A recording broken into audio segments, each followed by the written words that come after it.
All right, the Patriots placed Riley Reif on the IR today, officially taking him out of the lineup for the first 4 weeks of the season. Meanwhile, Calvin Anderson once again practiced with the team, and Bill Belichick today hinted that he could end up being the starting right tackle.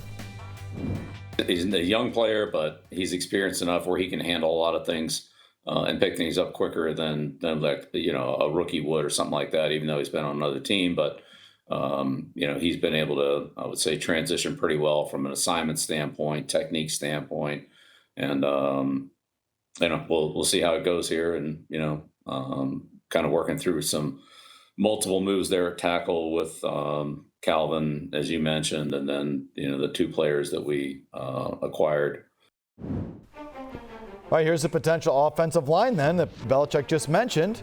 All right, Strange is day-to-day. Owenu has just returned, and then that triumvirate, the low kid from Minnesota, and Wheatley, who's never played in an NFL game. Bill says he's somehow in the mix, and Calvin Anderson. Bill was talking up there, which Cerrone means to me that he's probably going to play, and Bill needs him, and Bill's willing it to happen, that it's not going to be the disaster that it looks like. Yeah, that's him telling us he's starting at right tackle on Sunday. I mean, he wouldn't have said as much if he didn't believe as much. It's my opinion on that one. But, I mean, if that's your weak spot is your right tackle, I think in this game, the disadvantage is at every position on an offensive line. It doesn't matter. Wherever Fletcher Cox is, he has the advantage. Everybody has the advantage over every single member of the Patriots offensive line this week in general. But, look, if they can find a way to get some continuity with this group and we can see what they can do in the run game. I'm more curious about the run game. I know if they get down big and that defensive line is just teeing off, they're going to get destroyed. But if the game is close, I want to see if they can run the ball against this team and take advantage of that pass rush and kind of give these guys some help. That right tackle, that new tight end they brought in, guess where he's going to be lined up if they go 2-3 tight ends? He's going to be over there. Zeke Elliott, guess where he's going to help at on those play actions? He's chipping on that side as well. So that's why they brought those guys in, because they know they're weak in that area. But I think they're going to run the ball against this team, at least try to anyway. Keep the score low and stay in it. The question is, are we feeling better about the offensive line? Yeah, I feel better than I did 2 weeks ago just by seeing healthy next to some of those names. And I would think if you get everybody back, and I was shocked to see this today, because I always like to see what are people saying about the Patriots nationally? What's the lens there? We have a different lens here. And there was an ESPN breakdown of the Patriots offensive line. You know where they ranked them in the league? 11th. I was shocked. 11th out of 32 teams? Best or 11th from the bottom? 11th best. Right, exactly. Good question. 11th from the bottom. 11th best in football. So I'm thinking, okay, why would they do that? And then if you think about it, if you got Trent Brown, when Trent Brown is engaged, he's pretty good. David Andrews is pretty good. Michael Winner was very good.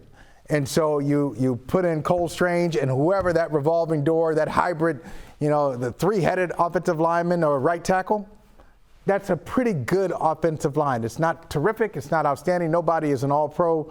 But as a unit, it would be pretty good. So, yeah, I feel better about the line. Yeah, I mean, this week, this is probably the best defensive line they're going to face all season.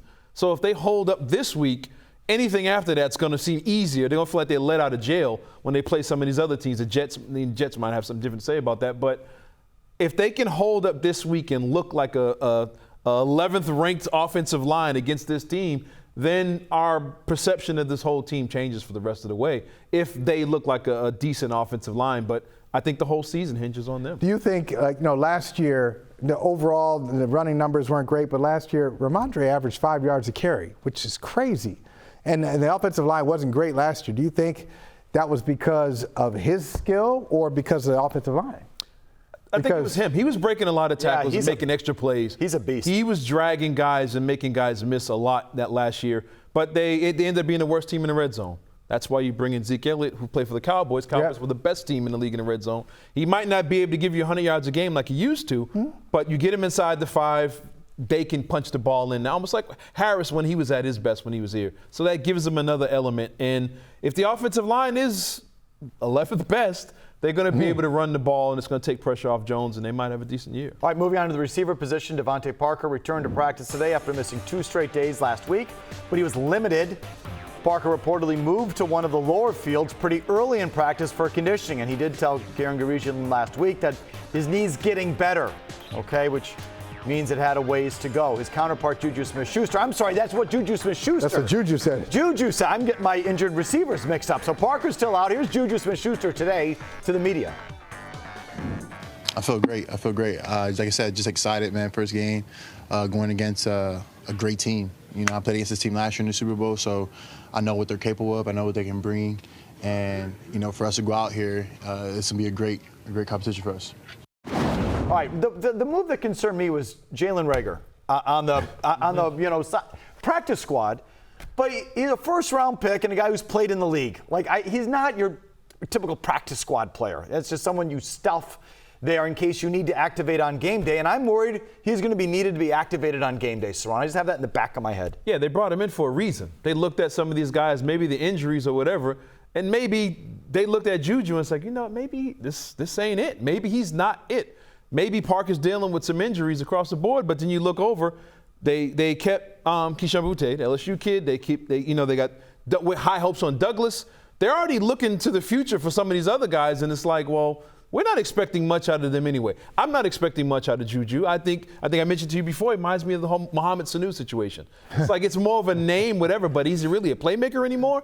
And I think Douglas is more of the guy that I'm intrigued to see, because if he turns into the guy that everybody's been hyping up all summer, then it opens it up for everybody else, and they're going to the younger receivers on this team.